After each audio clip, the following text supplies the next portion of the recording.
Good morning. Welcome to day 2 of our conference on polarization and civil disagreement, confronting America's civic crisis. Many of you are familiar faces from yesterday, but for those of you who are new, I'm Paul Parrish. I'm the director of this new school department at Arizona State University. And after the refreshing rains of yesterday, we have the sun providing the possibility of renewal on the theme of Yuval Levin's keynote remarks last night. And we have 2 terrific panels this morning. The first on questions about media and social media, the next panel on political parties and politics, and we conclude with a dialogue with Bill Kristol and Bill Galston with their final thoughts.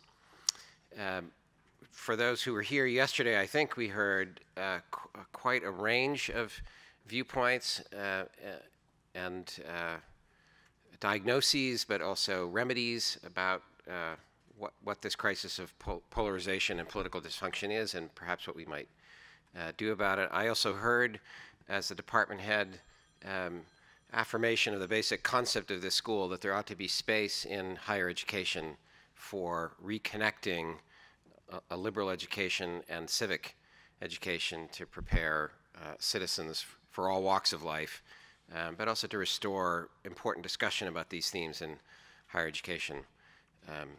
This just could be confirmation bias on my part, but I think I heard that yesterday. So without further ado, I want to introduce the chair of our panel, who is serving. If you look at the first page of your program, Mia Parrish serves on the planning committee for this entire series for the year, and that's part of the partnership the school has had since our birth in the really late 2016 and early 2017, a partnership with the O'Connor College of Law and the Cronkite School of Journalism to plan these major speaker series. Mia recently joined the Cronkite School of Journalism as a professor after a distinguished career as a journalist and a leader in journalism. She is the Sue Clark Johnson Professor in Media Innovation and Leadership at the Cronkite School of Journalism. She is also the CEO and president of MAP Strategies Group based in Phoenix. She came to the Cronkite School having been the president and publisher of the USA Today Network in Arizona, and of the Arizona Republic and azcentral.com. She's also served as president and publisher of the Kansas City Star and kansascity.com, and other media organizations prior to that in Idaho. She was a journalist for 15 years herself, working the beat, I suppose that was the old phrase, ranging from the Chicago Sun-Times to the San Francisco Chronicle, the Arizona Republic, the Minneapolis Star-Tribune, and the Virginian Pilot. And Mia will introduce the panel. Please join me in welcoming Mia Parrish and our panel. Thank you. Thank you so much, Paul, and thank you to all of you for being here early on a Saturday morning. I am honored and appreciative of the people who have joined me to discuss something that is close to my heart and passionate about, civil discourse and the current state of polarization. To my left, I have Naomi Schaefer Riley, and she is the resident fellow at the American Enterprise Institute, specializing in child welfare issues. She's also the author of Be the Parent, Please, Stop Banning Seesaws and Start Banning Snapchat, and I'd love to hear more about that. Not as a parent, but as a human, because it's annoying. To her left is Dr. Damon Linker, and he is the senior correspondent at theweek.com, where he has written 3 opinion columns a week for the past 5 years. As a former journalist, let me just say that that is a Herculean task. He is also a consulting acquisitions editor at the University of Pennsylvania Press.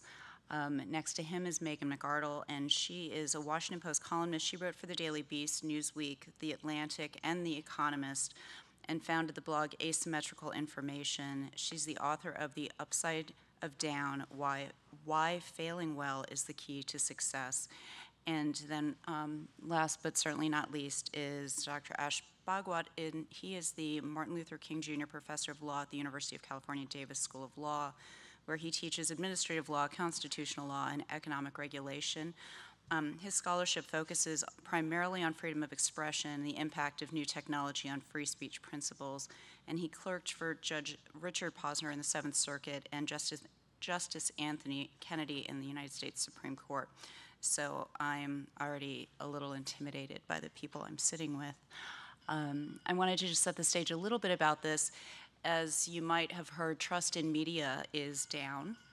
A majority surveyed by Knight and Gallup recently said that they had lost trust in media in recent years, and more than 30% of people who identified as conservative said they'd lost faith in the media and expect that change to be permanent. Another Gallup poll tracking trust in major institutions found that trust in media organizations were among the lowest, exceeded only by, does anyone want to make a guess? That would be Congress. Yeah, Congress. So we're in some company. And more than 80% of self-identified Republicans reported distrust in the media. The more content they consume, the more they distrust the media. And high-knowledge Democrats have a 98% trust rating versus 11% for Republicans. So this isn't a political comment. This is an interesting framing of what's going on and as we talk about polarization. I thought I would just begin where we are with that and toss out what are your thoughts on approaches on how to reach and what that looks like. And historically, I know we've talked about this. We talked about this yesterday, but historically, media was divided and polarized. We were based in being Democrat versus Republican, conservative versus liberal. And now, are we at a place?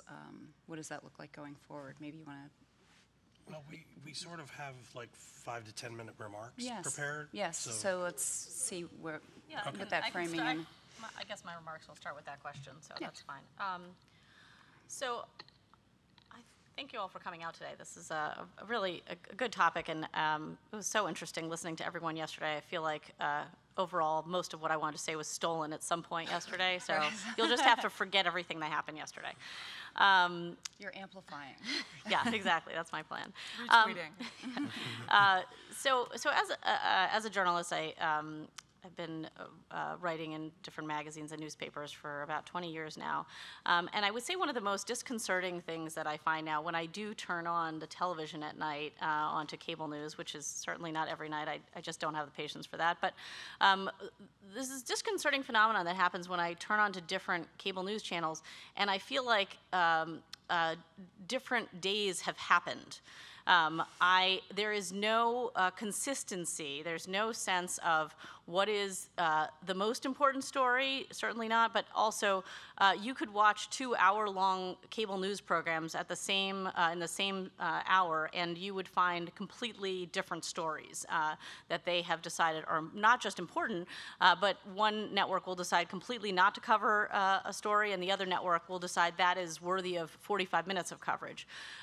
So I don't know that we all have to agree what is the news every day, but I will say if we have to think about kind of what is the change that we're experiencing now, it's certainly that. It's certainly this sense that we are all coming away from our day with a different sense of what happened that day and what was important that happened that day. And I think that that is certainly leading to some of this polarization.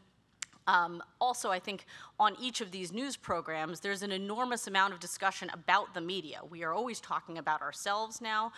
We are always telling people not to trust the other network that is on. So I'm sure that that is leading to some of this attitude too. I think you used to be able to watch the news without hearing about other news anchors, and that is not possible now.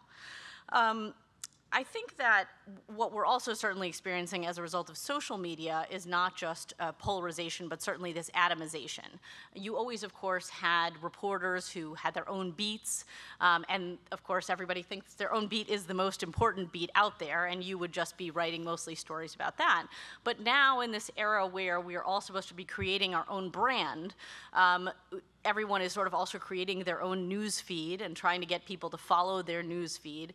And so you have this sense that each individual reporter or pundit has a particular idea of what is important for them, and they are looking for their own particular followers. And then, of course, we can curate the news feed to not just the topics that are important to us, but of course the exact viewpoints that match our own. And we certainly heard a lot about that yesterday, about the effect of that on our psychology and on our sense of how much we have in common with the other people in our community.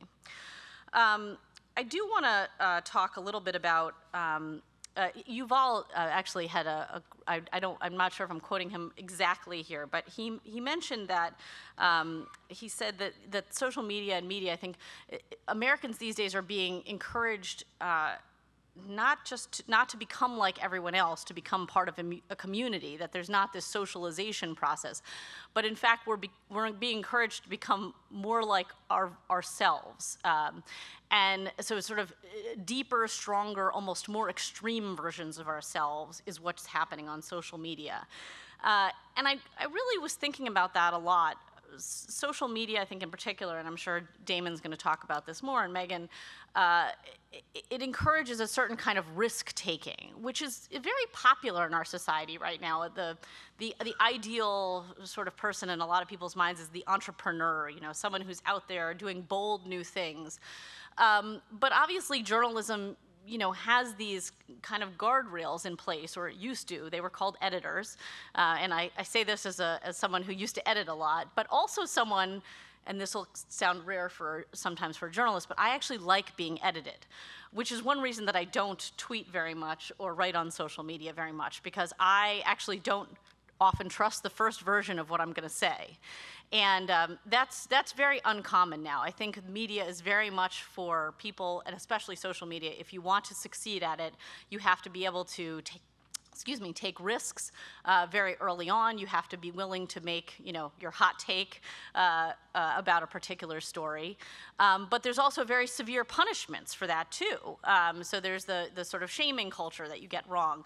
And it's this kind of roller coaster experience that you have if you are on the one hand taking these risks and saying something very bold, very controversial, very early on in a story, but then also getting slammed, if you get it wrong or if people disagree with you. And I think that that's attracting a particular kind of person both into this world of journalism, but it's also having an effect on people who are watching it. It's a very it's like a blood sport if you're just a spectator. And for the people who kind of dip their toes into this, who are not professionals, I think it can be really alarming to suddenly find yourself, on the wrong side of people who do this for a living. You really find yourself the victim of this shaming culture that we've talked about a little bit, but not kind of realizing what's out there. I had my own experience with this several years ago. I wrote a blog for the Chronicle of Higher Education, and 6,000 academics demanded that I be fired for something that I wrote. But that was kind of, I sort of saw that as the beginning, at least the beginning of my own realization of just how quickly, people can pile on and how much, that can affect you. I was, people demanded I was fired, and a few days later I was fired. I wanted to just talk, though, for a minute with the rest of my time about, I write a lot about kids and media, about what this kind of social media and media consumption, the effects that's having on kids. As many of you know, tweens and teens are spending, upwards of 4 to 5 hours a day. Teens, gets up to about 8 hours a day on screens and on social media, and I think this is having a very significant effect on the way that they think about media and the way they think about our society. It makes it very hard for us to think about this sort of more traditional, slow socialization process, and instead they too are being subject to the same kind of environment where they're being encouraged to take big risks, to post every aspect of their lives, to say things that are a little bit outrageous about other people, and then, you know, the effects are not only immediate for them if they say the wrong thing, wear the wrong thing, do the wrong thing, but also that they're permanent, and they have no way of taking that back. So the kind of slower educational formation process that we used to want kids to have, I think social media is actually having the opposite impact on kids. The last thing I just want to say about kids is kind of the way that parents are using social media with their kids. I mean, everybody knows that, you know, you post pictures of your kids on Facebook and Twitter, and you have created a digital footprint for them before they have even reached adulthood. But I think that a lot of the narration that you see now, like everything is, how do I talk to my kids about, you know, this apocalyptic thing that I think is about to befall our country? I think the sort of effect of our media is to make everything seem like more of an emergency. Many of you may have seen overnight there was a viral video of some kids approaching Dianne Feinstein, a senator, and asking if she'd please sign on to the Green New Deal. And someone was clearly videotaping this as a way of, you know, of shaming Senator Feinstein, but really it was sort of using these kids in this way. And again, these kids, you know, 5 years from now, 10 years from now, that's always going to be online for them. And I think we're exposing them to this media far too early, and it's going to have a significant effect on kind of how they see themselves in their community, and that this polarization effect, I think, will continue as a result of the way they've been formed. Thank you.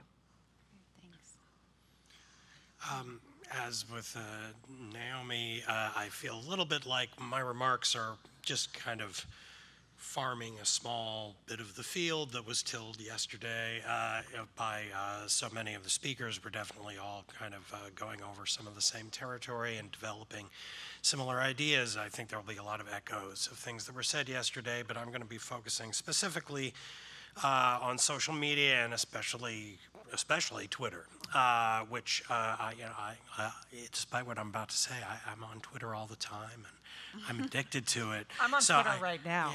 Oh yes, she's live tweeting our panel. Are you like? Are you? No, she's not really. I use it as a stopwatch. I'm sorry. By the way, if you want to be on Twitter, these are the people to follow, because they actually make real arguments instead of just screaming horrible things at each other. No, and mine's really boring because I'm like Naomi. I'm afraid to say something.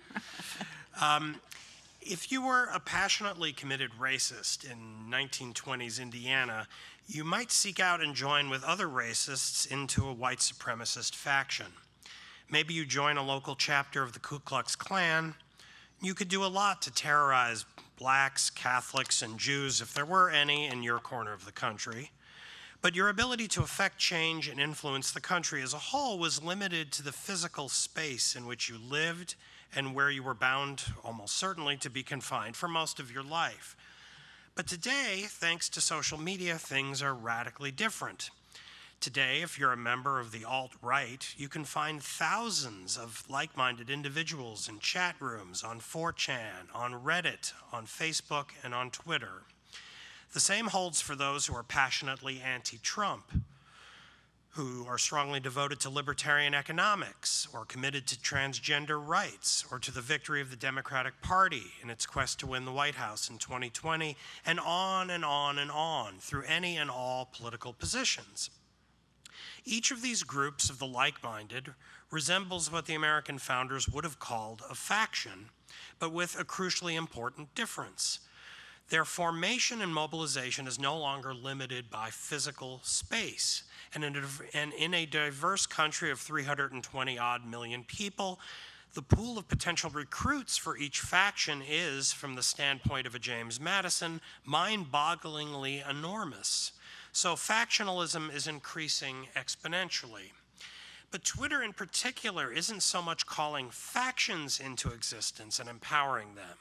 Factions are defined by interests, and interests are rooted in a way of life, which is itself a function of how a group of human beings in a specific place understand their own good. What Twitter encourages, by contrast, is less the formation of factions than the formation of mobs. For an example, and this is really just arbitrarily a result of the fact that the conference is happening now, about a month after this last thing happened, there's almost always a new thing.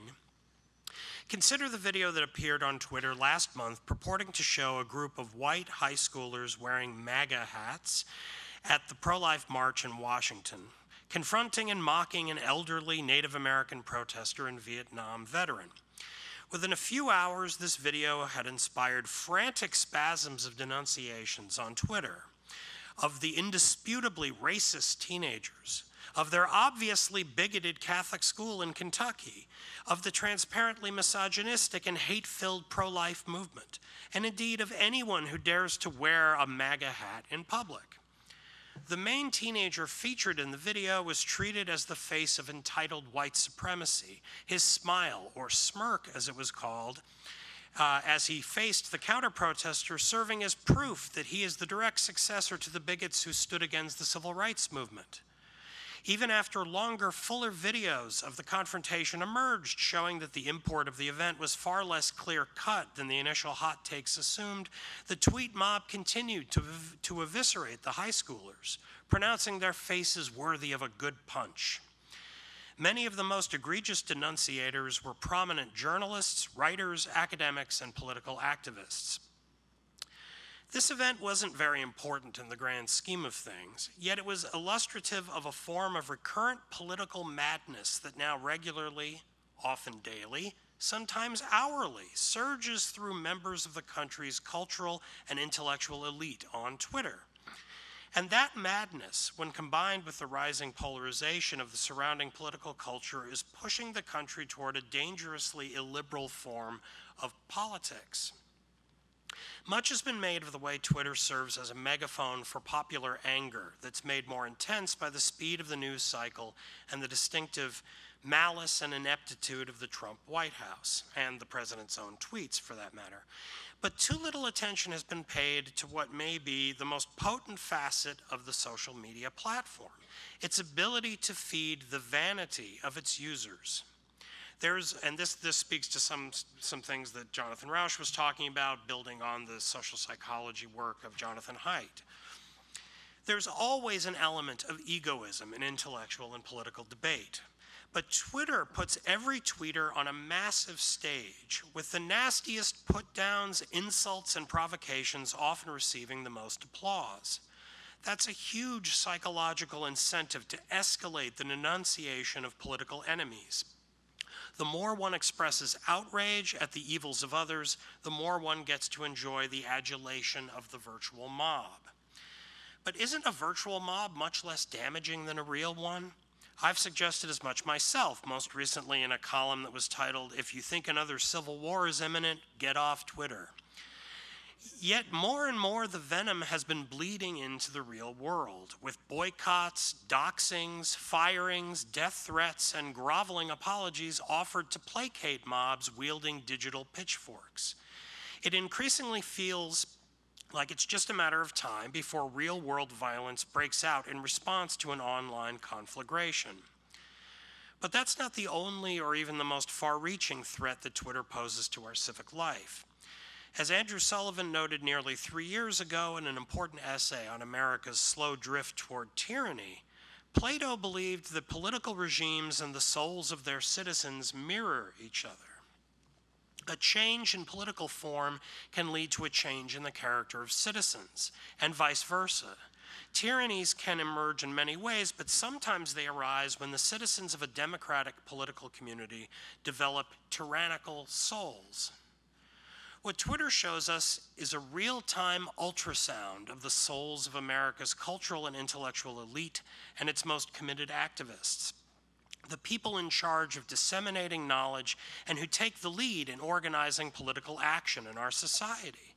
The picture it reveals is ugly, vulgar, shrill, and intolerant, with souls exhibiting an incapacity to deliberate, weigh evidence, and judge judiciously. They display an impulsiveness and unhinged rage at political enemies that is incompatible with reasoned thinking about how we might go about governing ourselves, healing the divisions in our country, and avoiding a collapse into civic violence that could usher in tyranny. This is the reason why my only criticism of Jonathan Rauch's remarks yesterday is they were too optimistic. In 1984, George Orwell famously described a totalitarian political order in which people were kept as docile subjects in part by a daily ritual called 2 minutes of hate, in which the population directs all of its pent-up fury at Goldstein, a possibly fictional enemy of the state. Thanks to Twitter, we now know that the same dynamic can arise spontaneously, with fresh ire directed at a new manifestation of the partisan enemy nearly every day. It shows us that under certain circumstances, our circumstances, people can and will fasten onto an endless succession of real-life Goldsteins for the sheer addictive joy of it, for the pure, delirious pleasure of denouncing manifestations of evil in our midst. Nothing, it seems, is quite as satisfying as singling out our fellow citizens for their moral failings and indulging in fantasies of their fully justified punishment. We see this on the right, we see it on the left, and we increasingly see it among ostensibly nonpartisan journalists employed by mainstream media companies. No matter where it originates on the political spectrum, it is an impulse we indulge at our peril. How long will a citizenry consumed by the untamed lust to banish ideological opponents into outer darkness continue to view the sharing and alternation of political rule as a worthwhile civic habit and ritual? We may be dangerously close to finding out. That's a hard act to follow. I am not going to apologize for repeating what everyone else has said. I'm a journalist. That's what I do. My hope is that I can provide a punchy highlight reel. And so in that vein, I'm going to do a columnist thing, which is find things that start with the same letter and turn them into a nice mnemonic. So I think of this as the problem of the 5 Ds. Divergence, dominance, dismay, disintermediation, and dysfunction. So I'm going to start by noting 2 important things. And the first is that the phenomenon that we're all worried about is international, right? It is happening all over the world. And so any explanation that you have for this that rests on some incredibly local American phenomenon, such as, with all apologies to Mr. Ornstein, Newt Gingrich, I think missed the mark. Because functionally, you cannot explain what is the yellow vests by something that Newt Gingrich did in 1998, right? This is about something that is much broader than that. So for that very same reason, the problem with journalism, we have to locate it in the market and not in any particular outlet. You know, yes, I am subtweeting everyone who sort of rants about Fox News. And it's structural, it's not idiosyncratic. There's a lot of really poor reasoning about this. So like Fox News studies, there are these studies purporting to show that you can look at American elections and see conservatives succeeding at more as Fox News goes into a market. And like that's fine as far as it goes. But what no one ever notices is that you can't do the other study, which is how much were the old outlets biasing elections in the other direction. That study is impossible to do because all of the outlets were biased in roughly the same direction until then, and no one's worried about that. No one's worried about whether Democrats were winning too many elections until Fox News entered the market. They're only worried about Fox News, right? So let's talk about just a little bit about, sorry, I'm talking really fast because I'm really going to try to hit 10 minutes. So let's talk about why the market looked that way. And it's actually an economic thing, right? Conservatives view this as some sort of big conspiracy. It's not. It's an economic story. So the story is a couple of things happen. First of all, broadcast has enormous economies of scale, which means that the efficient number of broadcasting outlets is low. And also, in mid-century, newspapers start to go out of business, and most cities go down to 1 newspaper, which means that there is an incredible incentive to sort of match the broad median of your market. And a third thing happens, which is that, you know, we've talked just a little bit about how historically media was partisan. Well, it changes basically in the early 20th century, and it becomes advertising driven. And the advertisers don't want you to alienate anyone. And this is actually still, interestingly, a problem on the web where people keep starting politics sites and then finding they can't sell ads on them because no one wants their ad next to something that makes people angry. Let's look at we talked a little bit yesterday about technological change of the telegraph and how that affected the Civil War, and I actually think this is a much broader phenomenon, and I will observe 4 technologies and the revolutions that followed them. It's telegraph, the Civil War, and it's not just, again, in America, there are things happening in Europe that look somewhat similar. Radio comes, and in 10 years we have fascism, and really almost immediately in Italy. Television happens, and 10 years later, the 60s, again, international. 68 is a year in France just as 69 is in America, and these things are all happening, and now we have the internet and social media. So let's talk about a little bit about the first D, divergence. Right, for economic reasons, again, these are structural, they are not like something bad that someone did. Wealth and education are less geographically distributed than they used to be. So in mid-century, New York City had 1 million manufacturing jobs. Right, it was a diverse economy, and most economies looked like little New York cities. Now, they might be concentrated, Detroit has autos and so forth, but they're actually replicating that structure all over the country in all these little centers. And that changes, and we're now concentrating things very heavily in a few cities on the coasts, and the people living outside of the coasts are living like a fundamentally different life. It's not just regional cultural variation anymore, it's a whole way of life variation. And the distinctions between rural and urban are not bigger, but they are more important because they're so constant, because it's no longer like cities surrounded by big farm, it is cities surrounded by big, very, very different economies. Second, domination. Cultural production has centralized in a way that was just not so 50 or 100 years ago. Once we had cable, the economic justification for local television began to erode because you no longer need to keep rebroadcasting these shows every 100 miles or so, right? So once that happens, you start centralizing media in, again, a handful of coastal centers. Similarly, the economic justification for local newspapers has died because news has economies of scale. What kept it going was that distributing news does not. Trucking newspapers you cannot do, is very difficult to do more than a very short distance. When that started to change with the internet, these outlets started to die at the same time as the internet is undercutting their advertising revenue. So those two things happen, and suddenly we have a much more nationalized media. And the effect of that, if you were in that part of the country, which is most of the country that is not in these coastal centers, is to feel like continual microaggressions from people who are nothing like you. We've actually managed to replicate the experience for most of America, even though they're actually the numerical majority of being in a microaggressed minority. So third, dismay. And I actually, just to make a point about that, is like a lot of Trump fans, I have Trump readers, and a lot of them are like just a lot of their anger about Trump, and the reason they support him is they're literally just sick of being microaggressed. And I keep telling them, like, guys, microaggressions are real, because that's all you're complaining about, constantly. So third thing is dismay. Media is under tremendous economic pressure. Wherever there are 2 or more journalists gathered together, there is a conversation about what the hell we're gonna do when the whole thing collapses, right? And that actually really is reflected in the mood of our coverage. Journalists feel an existential economic and cultural threat to themselves because they are, in fact, under that threat. We're probably gonna end up with something like a 5th to a 10th the number of journalists that we now have ultimately.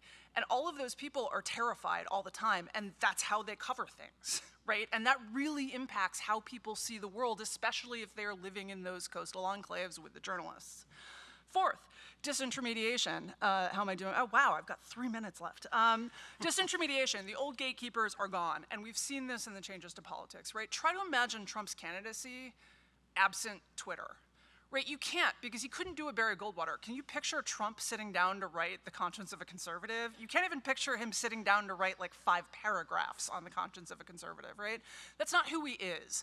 And I'm sorry for any Trump fans who are offended by that. It's just like, it's not who he is as a person. He's not a big like writer. He's not gonna be setting up a big philosophical movement. He's also not a grassroots organizer, right? He is not going out there and running his troops in this massive operation. He's kind of a media personality, right? And so he just bypassed the gatekeepers. But once that happened, once he had bypassed the gatekeepers kind of had to swarm in because of these bad economics. So we end up all like chasing our readers into this swamp of anger, because that's what they look at. What gets clicks? I tell you, like, go to thewashingtonpost.com, go to newyorktimes.com, go to like almost any website right now. Look at what are the top 5 read stories. I guarantee at least 3 of them are about Trump. Right? People are looking for it. I had a really interesting conversation with a guy who's a drug policy researcher, and he said that it actually reminds him of methamphetamine addiction, in that, like, because I said to him, people are just looking for reasons to get angry. The main reason to go on Twitter is to find a reason to get angry. It's not that, like, they're getting angry because of stuff they see. They want the stuff that makes them angry.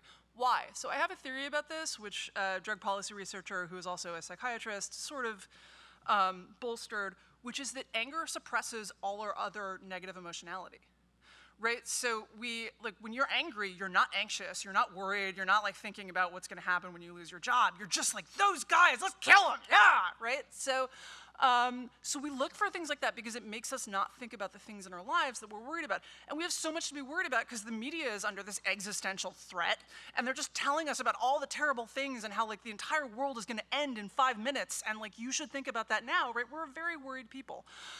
And so what that ends up with is things like James Donmore and Covington Catholic, where these stories that couldn't even have gotten on the radar of a journalist 20 years ago, someone can force them up, and then we just jump on them because everyone's talking about them. So 5th, dysfunction. Jonathan Rauch has shown all the ways in which well-meaning good government folks kind of destroyed good government because they took away the elements that party bosses, earmarks, campaign contributions, that kind of lubricated coalition building and deal making. And something similar has happened in media. The same forces that are making us better are also the forces that are making us worse. Right? So we are more responsive to readers. We're frankly, like, more afraid of getting stuff wrong than we were 20 years ago because we will get fact-checked immediately. Our reaction time is better, and our access to data and expertise, the stuff I do, wouldn't have been possible 25 years ago because it's all government data. Not all of it, but a huge amount of it is like looking up government data sources and reading white papers that I couldn't have gotten with anything like that speed and quantity 25 years ago. Right, the budget reporter at my paper used to go down when the budget was released, and he would just camp outside the government printing office, and he would take it home and read it all weekend, right? That's not something that happens anymore because we have so much more access. But, you know, it's a problem that the things that are making us better are making us worse. So let me just very close. I know I'm like 1 minute over, I'm sorry. Is there hope? So I'm basically an optimistic person despite my profession and despite all the time I spend on Twitter. But, you know, society processed earlier shifts in communications technology. We developed habits of mind and institutions that allowed us to use them judiciously rather than destructively. So fundamentally, I do think that eventually we're going to process this one too. But I will say that as history shows, the ground between here and there, between where we are now and where we want to be, is likely to be pretty rocky. So thanks. Am I getting applause just for like motor mouthing for 10 straight minutes? Thank you. All right, as the token lawyer who is not on Twitter, I thought I might talk a little bit about law. So I think a lot of the perception, I mean, part of it is, I'm going to repeat what other people have said, frankly, this is a theme. From 1949 to 1987, this FCC enforced a body of law called the Fairness Doctrine, which required broadcasters to provide balanced coverage of all news issues, and if they attacked individuals, they had to give a right of reply. If they endorsed a politician, they had to give the opponent a right of reply. And the Supreme Court in 1969 upheld the Fairness Doctrine on the theory that broadcasters were basically trustees for the public. That journalism was really there to serve the public and the larger public. Broadcast licenses are scarce, and therefore, that's the kind of coverage we need. And I think that there's at least among lawyers, First Amendment lawyers, there's a story, which is that when the evil Reagan administration repealed the Fairness Doctrine in 1987, you got first talk radio in the form of Rush Limbaugh, and then you got Fox News starting in 1996, and then everything went to hell. But historically, this story doesn't stand up, because for reasons that Joanne Freeman talked about yesterday and that we know, it's not true. The media, in fact, for most of our history has been highly partisan, highly polarized, and pretty shameless about it. My two favorite quotes, Matthew Lyons, who was a congressman in the 1790s, Democratic Republican, published an article in which he called John Adams, he said of John Adams, every consideration of the public welfare was swallowed up in a continual grasp for power and an undoubted thirst for ridiculous pomp, foolish adulation, and selfish avarice. For that, he was sent to jail for 4 months and was reelected to Congress while in jail. Benjamin Franklin Bache, Ben Franklin's grandson, inherited Ben's printing equipment, became the editor of the Aurora, which was the leading Democratic Republican newspaper. He published an article describing John Adams, theme here, as blind, bald, crippled, toothless, and querulous. He was indicted under the Sedition Act and undoubtedly would have gone to jail, except that he died of the yellow fever while awaiting trial. So this isn't all, I mean, we don't send people to jail anymore, so things are looking up, right? But the story of a highly partisan media is an old story, and it tends to become more partisan during times of very sharp polarization. 1850s, media was thoroughly partisan, and throughout the Civil War, in the North at least. In the South, there was pretty much unanimity of voice. During World War I, we went after newspapers, especially German language newspapers and left-wing newspapers, with a ferocity because of their opposition to World War I. The non-polarized media was a phenomenon of the post-war era, right? And basically the years of the Fairness Doctrine, though that's something, I don't think it's a coincidence actually. And one thing to understand, the Fairness Doctrine never applied to anything but broadcast media. It didn't apply to newspapers. Supreme Court explicitly so held in the 1970s, didn't apply to cable television, does not apply to the internet, which has legal consequences. But I think part of it we just have to acknowledge is that the lack of polarization in the United States in the immediate post-war era, and there's a ton of work demonstrating this, was essentially unique in American history. Maybe under James Monroe it was also true, but except for short periods of time, the United States has generally been a far more polarized society during that post-war era. The problem is we use the post-war era as our model because we think of it as the normal. But it's not.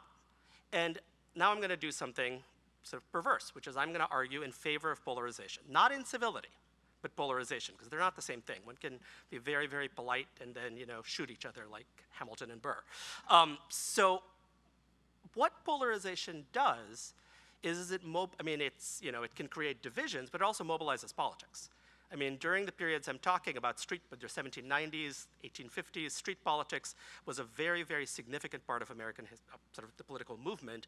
Mass engagement in politics was the norm. People did not just vote, they went out, they protested, they marched, they sang, and there's all sorts of fascinating work about street politics in the US into the 20th century. And then it kind of faded, right? And for the immediate couple of decades after the war, and then in the 1960s it picks up again. And unsurprisingly, street politics is picking up again at the same time that the society is becoming polarized again, and other phenomenon, similar social phenomenon are going on. So we need to understand media polarization not as odd, because it's not, or as isolated from the rest of society, because it's not. Social media. So in 2017, Justice Kennedy wrote an opinion in a case called Packingham versus North Carolina, in which he struck down a North Carolina statute that banned registered sex offenders from accessing any social media websites. Crazy law, it was struck down 9-0, but he wrote a long opinion in which he talked about how social media was the new public forum. It was the new space for public discourse. And sort of he ended, he didn't go into any details, so it was a rhetorically soaring opinion, but didn't go further, and then he, of course, retired. And it's a very tempting notion. Social media as being like the public square, everyone gets together, speaks with one another, and it's a place for discourse. As everyone else in this panel has demonstrated, this is of course not the case. This is not the way it works. Social media is incredibly polarized and incredibly siloed in the sense that one does not get access to all points of view. It's polarized. Two things about that. One, there's nothing we can do about it legally. Social media is media. Media owners have editorial rights. If they want to be polarized, they can be polarized.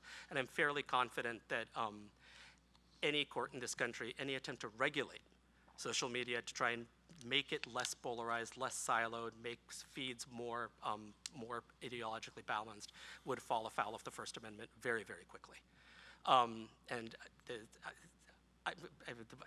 There was an opinion in the DC Circuit a couple of years ago dealing with net neutrality, in which there was a First Amendment challenge on the theory that ISPs, internet service providers, have First Amendment rights to discriminate against websites they don't like. The DC Circuit rejected that position, but one judge bought it. He was in dissent, and his name was Brett Kavanaugh, and we know where he is now. So I'm fairly confident in my views on this, and I would also point out that polarization on social media has terrible consequences. I agree, but it also has some positive consequences. It has, in fact, unleashed a lot of civic activism.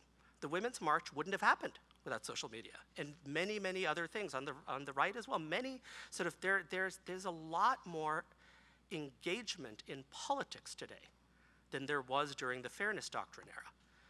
And I think that so it's important to recognize that polarization has its downsides, it has its social costs, but it also has its social upsides.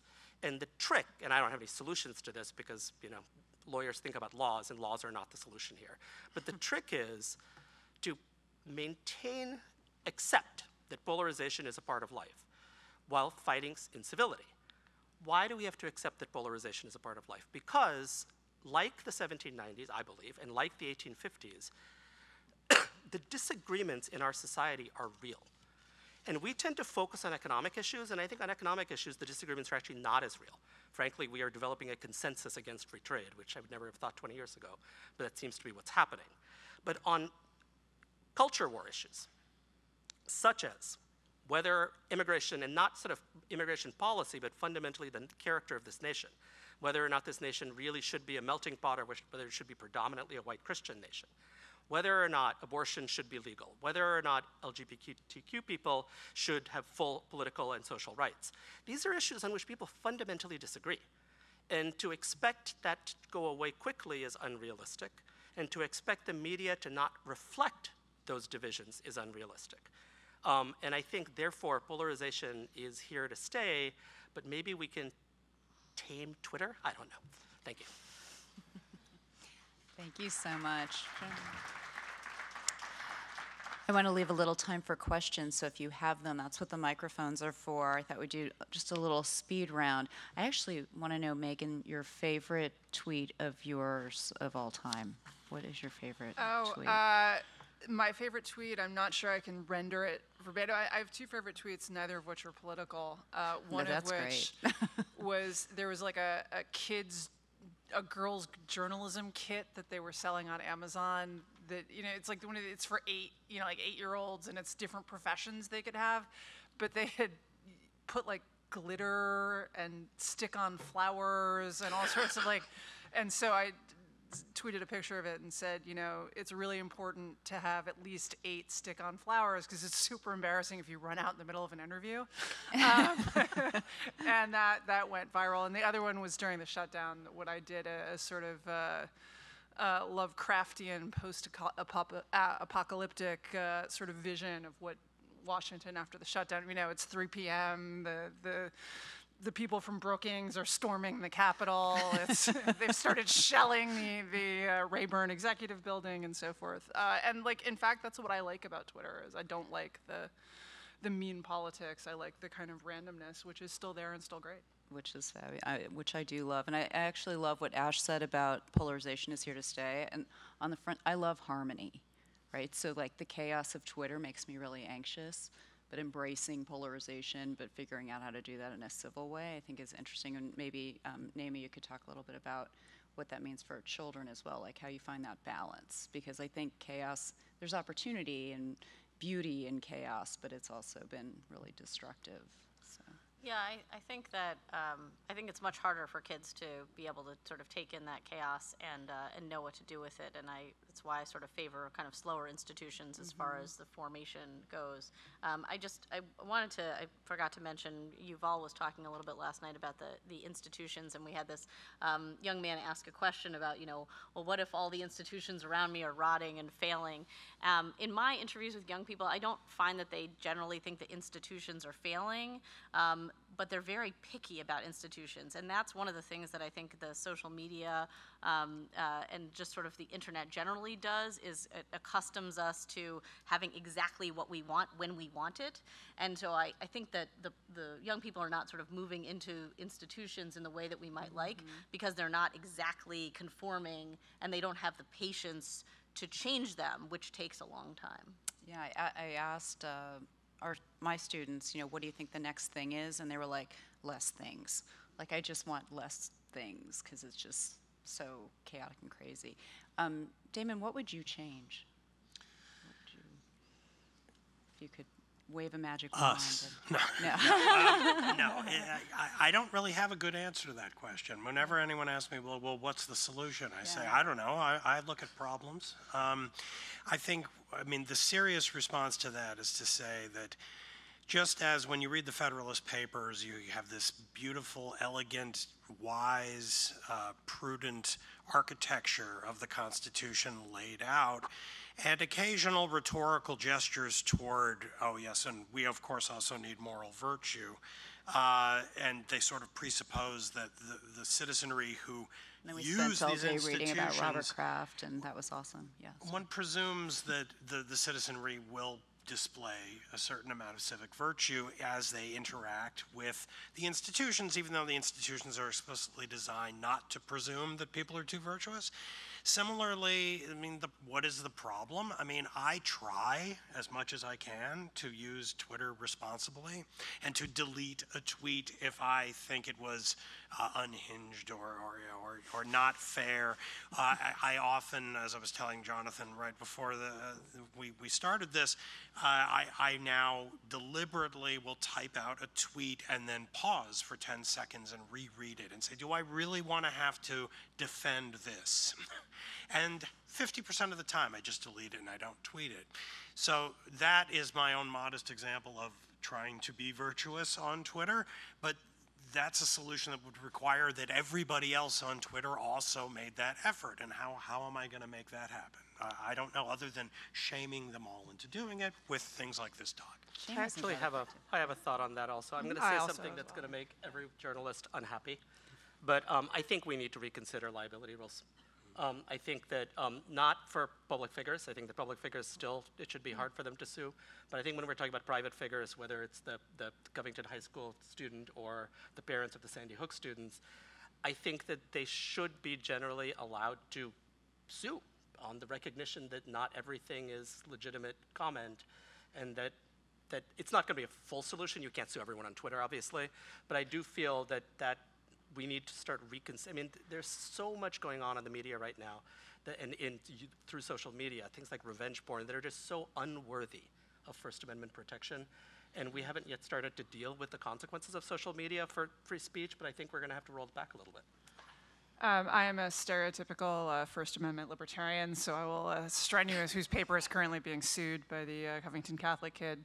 So I will strenuously disagree with that on two grounds. But I actually think that there is the problem, like Twitter is Twitter, but people have always been jerks, right? I think one of the things that people kind of forget is that Twitter in a lot of ways replicates what living in a small town was like in 1950. And if you read fiction from that era, it's all about the busybody gossips who know everything about your life and will wreck your life if you anger them, if you violate their cultural proprieties.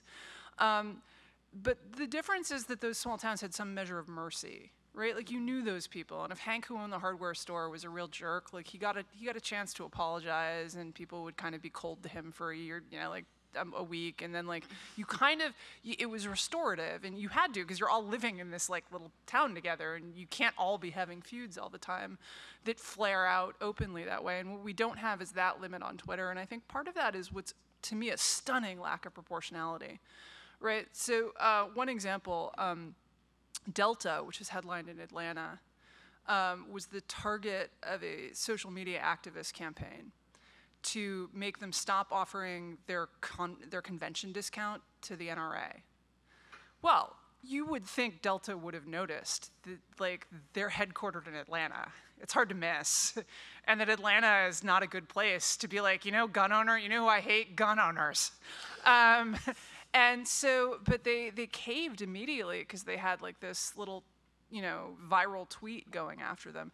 And like, people have no sense of proportion of like, a real big Twitter mob is like enough to fill a stadium at a medium-sized Texas high school football game, right? And like, if all of those people were sitting in the stadium in Texas, we'd be like, that is fascinating. There are 300 million other people in the United States. Enjoy yourselves. I'm gonna get back to work. But because it's on Twitter and we don't have the denominator, right? Like, all we sense is every time someone mobs you on Twitter, and ironically, I realized as I was sitting up here, Damon was actually my editor during my very first Twitter mobbing. And it was a special moment for both of us, I think.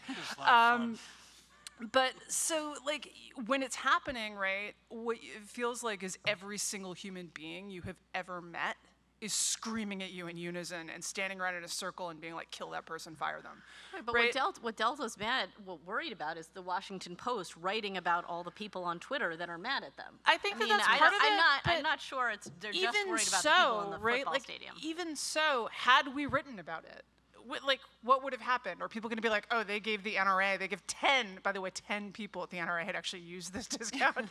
They gave 10 NRA at like a 5% discount on flights. That's it. No. You know what? They can't even sell us more legroom and nicer snacks. We're all like, whatever's cheapest. So why is Delta caving? And it's because we have no proportion about it. And that is what I was thinking about when eventually we're going to develop that sense of like, oh, these are just 20 crazy people sort of posturing for the other crazy people on Twitter and ignore them, but we're not there yet. But the media has to develop that sense too. It's not just the companies. Absolutely. We have to develop a sense that not every Twitter mob is worth coverage in the New York Times and on Fox News and on CNN. And one thing that I try to do is like at least be judicious. Like, you can't avoid. I had to write about the Covington kid because like I had things to say about it, but I try to be judicious and not just be like, look, 10 random people said something on Twitter, trend. But that's really hard to do because like honestly, those stories are easy to write, but also because they do really well, right? If you dive, I mean, it is toxic. So I think it actually, like you say, it's about the Washington Post. Ultimately, I think it's about the readers. The readers have to get tired of it. And I think eventually they will, but I think it's going to take a while. Yeah, and you're right. There's a financial incentive and anxiety and fear drive. We cannot stay in business unless we make enough money to pay the reporters, because paying reporters is really, really, really important. Yes. It's the most important thing a media outlet can do. I'm a fan of it. I believe it. I promised questions, so let's give a few. Thank you. Steve Miska with First Amendment Voice. Thank you very much for your comments. The Harvard's Berkman Klein Center did a study last year called Network Propaganda. And what they did was they looked at the 18 months of data on media stories and all of the derivatives, the social media posts that came from those stories. And it was the year leading up to the 2016 election and the 6 months after. And they thought what they would find would be competing echo chambers on the left and the right, with Rachel Maddow over here and Sean Hannity over here, and everything kind of spinning in those ecosystems.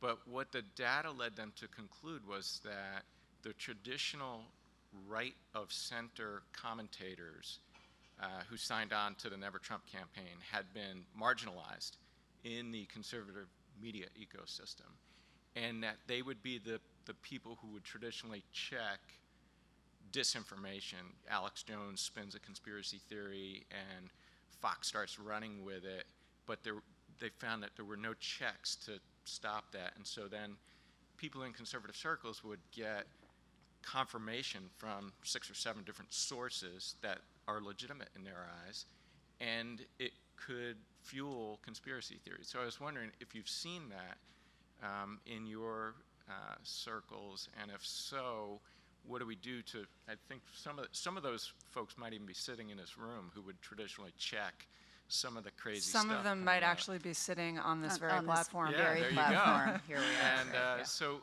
I'm just wondering, what can be done about that? Is there anything that we can do as a society to get back to normal? Megan, is that a you? I mean, look, I had a funny Thank you. moment when I was flying out here. When I was seated very close to Bill Galston and Yuval Levin and Bill Kristol on a plane, and I had said that early on when I was Never Trump, someone had remarked to me that the entire Never Trump movement could fit on a small airplane, that we were actually testing that thesis. And also that if the plane went down, that was going to be pretty much it for Never Trump.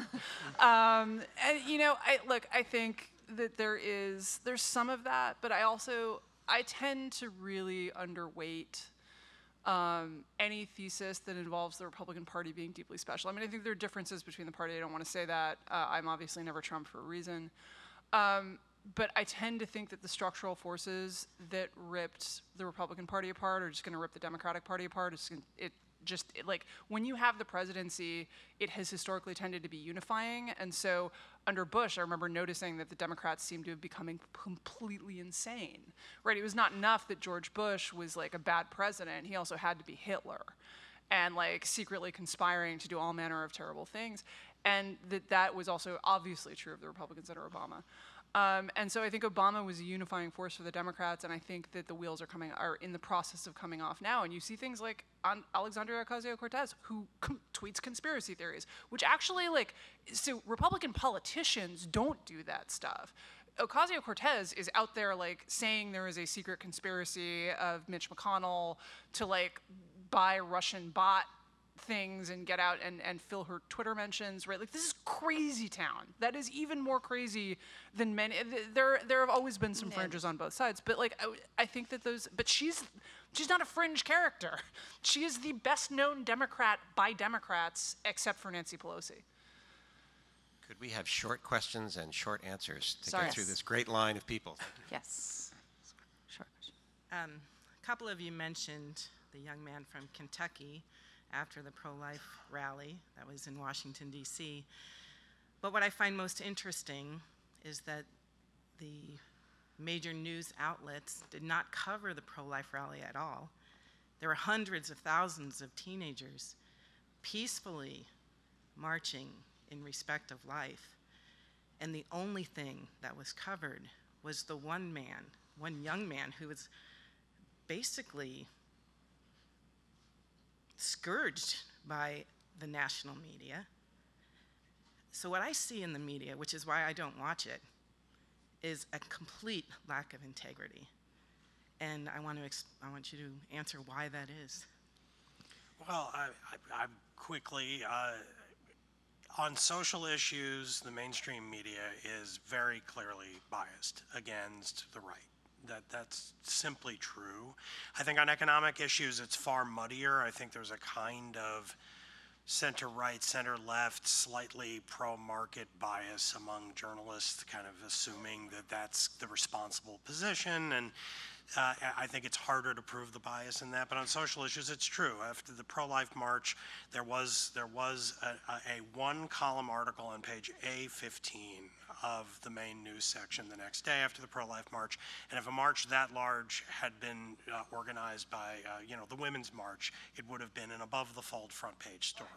It is interesting, though, that despite that lopsided coverage, our public opinion on abortion hasn't actually changed much in the last few decades. So I don't know what to make of that, but it does suggest that it's not having as much of an impact, the fact that it's not being covered, which may mean that just we're all getting our media from different places and we're all sort of set in our camps. But the fact that it's on A15 does not seem to be impacting the numbers on either side. But it is a microaggression, and that's what I was going back to. Is Yeah. like that's exactly the stuff that a lot of my readers Yeah, it's complain not about. And true.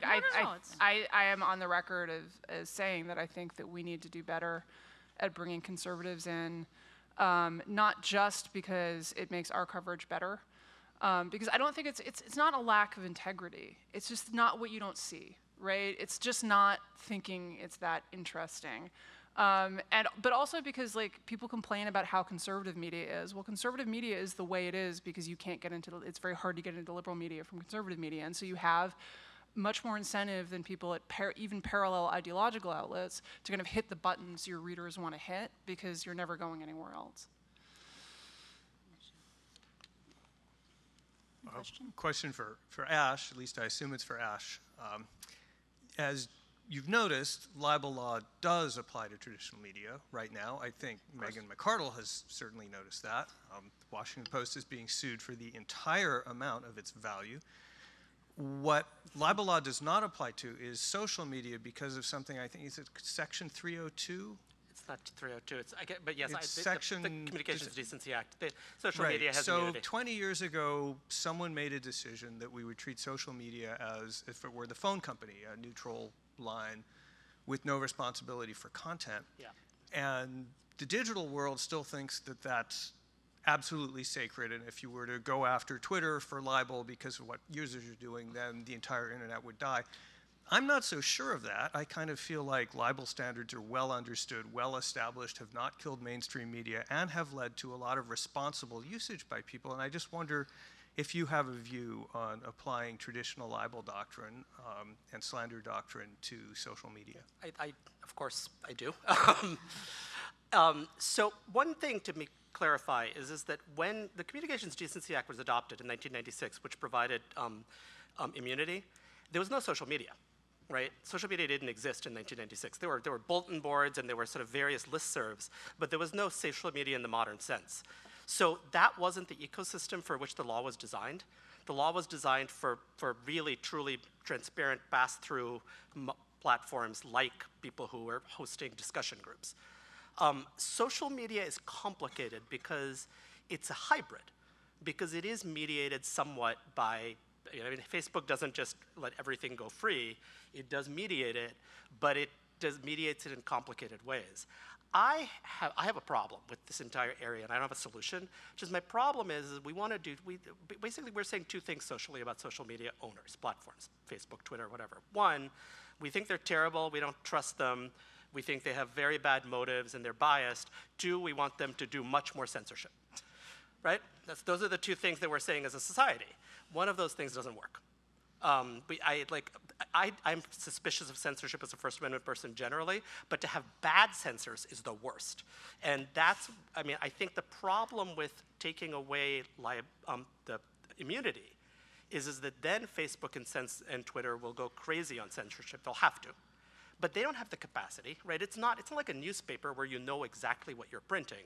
The amount of stuff being posted every day. Facebook has 2 billion users, right? They can't track that. They're trying, but they're utterly unsuccessful. There's been a lot of media coverage on that. And giving them even more liability is, I think what they're gonna have to do is put in algorithms, but basically, they'll be reduced to cat videos and not much else. Cat videos are great, though, so. I'm a dog owner, sorry. So I don't know what the solution is, I'll be honest. There's a theme here. But I don't think full-on liability is a solution simply because the technology doesn't work. Thank you. Your question? Yeah. This isn't my question, but would the world be a better or worse place if Facebook were forced to disappear? I think the jury's out on that, frankly. But my question is for Professor Bhagwat. You made 2 points about polarization, both of which I disagree with. Number one, it's a fact, so we have to live with it. Well, in Thomas, we had a terribly polarized political situation in the 1790s, followed by 2 of the most tranquil decades in American history until the post-World War II period, and the conduct of Thomas Jefferson in his first inaugural and subsequently had something to do with that. So it's not just a fact that we have to live with. It's maybe amenable to human agency. The second point you made was that polarization is good because it leads to political mobilization, which presupposes that political mobilization is an unalloyed good, which it is not. There was a lot of political mobilization in the waning days of the Weimar Republic. That was a very bad thing. So, I think the syllogism fails unless you're prepared to defend the proposition that political mobilization is always and to whatever extent a good thing. So, we're getting a little bit past my expertise here, but my views on actually Jefferson and also on the 1850s is the reason polarization ended is because the good guys won. It wasn't as if, we compromised with the South. It's not as if, we decided, yeah, you can keep it. Lincoln actually proposed this, but thankfully it wasn't taken up. We didn't say, yeah, you can keep your slavery, it just can't spread, which was the compromise. And, I'm really glad we didn't do that. I assume everyone here is. So the problem is sometimes polarization only ends when one side wins.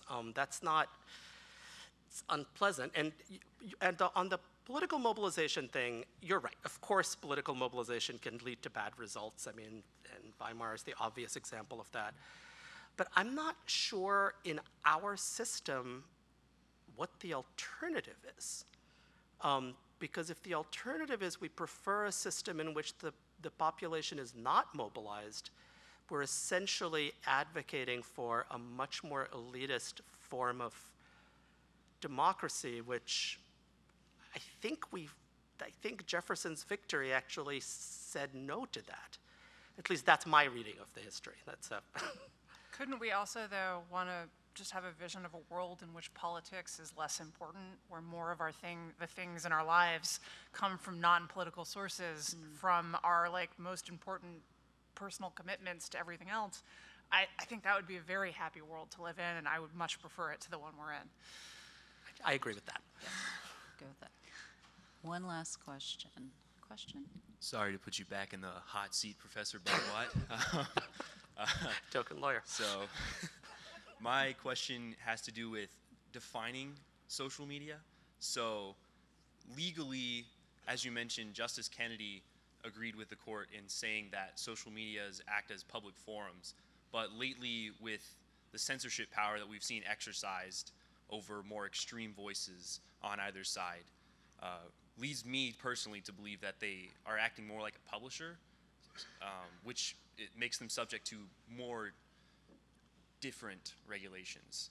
So in your opinion, as the token lawyer, what properly defines social media?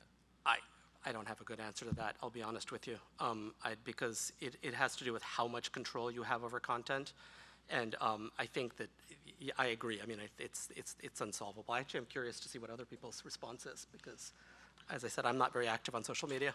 Well, Megan, you were saying that we'll have 1/10 as many journalists working in the journalism world in the coming years. Imagine if 100,000 editors were hired at Facebook. I mean, yes, fair. No, I mean, I'm not quite sure about that number. Somewhere between, I suspect, 1/10 and half of as many journalists as we need now. But, I mean, journalists would love to, Facebook took all our advertising, so we would not be unhappy if it turned out that they can't do what they do. Also, but on the other hand, I do love animal videos, and that is one of my solutions, is everyone just use your social media more for watching animal videos. They're great, and they're so much more pleasing than what you're probably doing with social media.